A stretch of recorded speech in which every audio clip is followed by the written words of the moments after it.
and to counsel and support the family. For all these things, you don't need big degrees. I think these are all illiterate health workers, and they did a fantastic job, as you will see. And we had a lot of health education sessions in the village. There was a flurry of cases. There were so many patients that had been sitting around.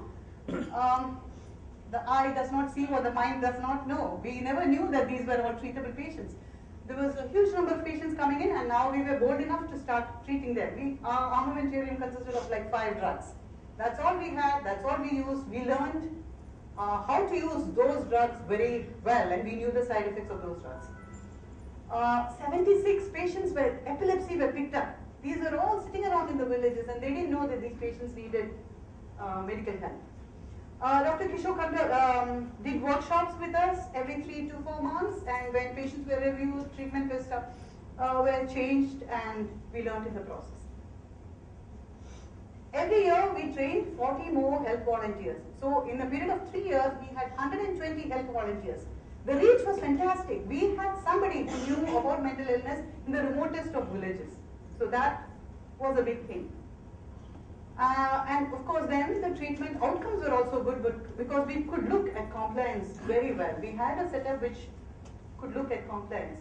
As you can see, about 71% of the patients were on very regular treatment. There was a small number that dropped out, and we found that the ones that dropped out were invariably families which were not supportive. All the families which were supportive, we were able to give continuity of care to all of them. And the productivity, 75% of the people went back to work. We are talking about 160 families, and this is in a period of 3 years. I only have the data, I fully compiled the data for those 3 years, and 160 families were back at work, bringing food back home. You know, that was amazing, and the symptom relief, you know, like the only 20% of the patients are still symptomatic, but they are a lot better. So the kind of relief that you can give is fantastic. And out of this whole 214, only 36 patients were admitted for any period of time, and they were admitted in our hospital, which is a general hospital, no security wards, nothing. And these people were admitted for a period of maybe 5-6 days till the symptoms, acute symptoms subsided, and then they went back to the field. And all these data is only about tribal patients. We have not brought in the non-tribal component into this. And success stories are innumerable. Here's Chandran. This guy was the most educated Padiyan. He had studied up to the 10th standard, worked as a peon in one of the banks, lost his job when he became sick. He used to have this big sack with complaints, was roaming the streets for about 8 to 9 years before we started treatment on him. Today he's a village librarian. That's the health volunteer that helped him with it. He's a village librarian. He takes tuition for the children over there. And he goes to training sessions and tells people, listen, you know, we need to take this up. It's treatable. So that's been a huge thing. And the other big achievement, I think, is the understanding about mental illness in this community. You know, like our health volunteers from remote villages, they say that, you know, now when people talk about it as a curse, we think it's quite absurd that to think about it like that. So that has been another big achievement. And like somebody pointed out yesterday, we've also had the same things. Now when people are sick, they come to you within like a week's time.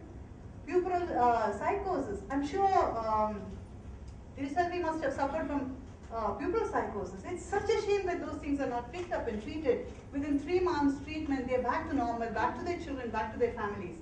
And well, we did have a head start. I'm not saying that this kind of a thing can be replicated in all the places, but we had a very good presence in the villages. We were already doing a lot of other programs. We had 8 area centers that made access easier. And we had the spirit of volunteerism. We've always felt that people have to help themselves. You're only there to support them, and that's gone down well. And most importantly, we had the trust of the people, so that made it easier for us. And but I must say that this is something like the focus was on creating strong linkages between from the hamlet to the primary care provider to the physician and to psychiatrists for help with difficult cases.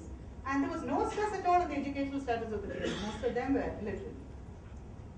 So at the village level, we had somebody with the ability to detect the symptoms of mental illness, to support the patient with compliance to medications, to help rehabilitate at the local setting. They just, when you go for manual labor, come along, let's go for work. That's all there is to rehab. in most village level things like that. And counseling for the patient and family. The primary health care provider, which is our trained tribal health analyst, they were able to understand the symptoms of mental illness. They had a close working relationship with us. They could call us and tell us how things were going. And then of course the primary care physician, I think this person is the biggest problem in this whole thing, should have the ability to be able to treat uncomplicated mental illness. I think there is a big block in primary care physicians. Somewhere people think that this, psychiatric illnesses are something that we can't deal with. I think somewhere we need to we need to make some changes in that, as well as, like someone pointed out, we need to have counselors, we need to have social workers, everybody being sensitized to the needs of the mentally ill patient. I've been trained as an obstetrician. I trained for 3 years learning obstetrics. But even today, when I have a woman in labor, my BP goes up, so many things can go wrong. But all over India, we're training our traditional guys to conduct deliveries. If people can do that, why not primary mental health care?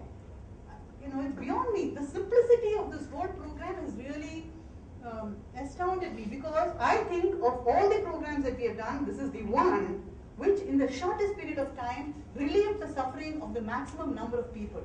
It took us 20 years to bring down infant mortality, 20 years to bring down maternal mortality. But look at this, in 3 years, so many more people are back at work, so much suffering, so many marriages we have prevented from being disrupted, so many families have come back together. And I also think that the medicines that we use, why would risperidone be more dangerous than Lasix or digoxin? You can go so wrong in using Lasix and digoxin. Risperidone is such a safe drug. Fluoxetine is such a safe drug. You cannot go wrong with using these kind of medicines. And I think this has to go down with all the policymakers and with people who believe that you cannot have a district mental health program unless they have a psychiatrist and a psychosocial worker and all the list of things. I think we need to say that psychiatry, basic psychiatry, should be part of the primary care that's provided by any doctor at any PHC.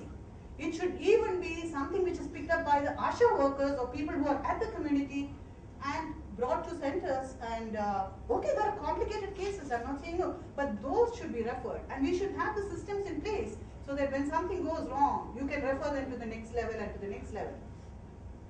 Personally, for me, I'm a totally changed person. From having known nothing about mental illness, today 30 to 40 patients at the non-tribal OP that I see have got an underlying mental disorder. They come with their x-rays, they come with everything. White discharge PV. Someone told me that white discharge PV has been, certified as one of the symptoms of mental illness.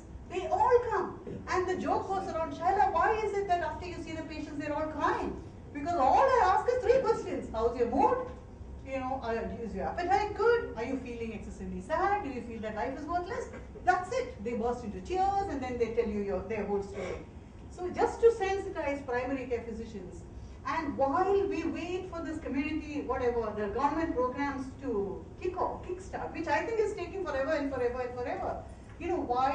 I think we should do something about getting the NGOs, like somebody mentioned yesterday, there are military hospitals, there are mission hospitals, there are so many other places. Shouldn't we be sensitizing them to understand the burden of mental health care? The reason I'm saying is that for me, it's made such a difference. And the morbidity caused by mental illness is really, really phenomenal. When you add the grassroots, I'm depressed now. I wonder how the psychiatrists remain sane after listening to all these stories. Honestly, the stories are terrible. But also, I would like to say that a decentralized approach is what would really work well. And also, I've always believed that preventive care is way better than curative care. Much less costs involved and overall so much better. So while we talk about homelessness, why are these homeless people coming here? It's because we don't have community level work going on in psychiatry. None of the PHCs are stocked with any of the drugs that they claim they are. All we need is 5 drugs. Just stop those drugs and be sensitive to the fact that patients are coming with these kind of symptoms. And I think we will go a long way if they do those things. So I feel that if we can do it, anybody can. Thank you.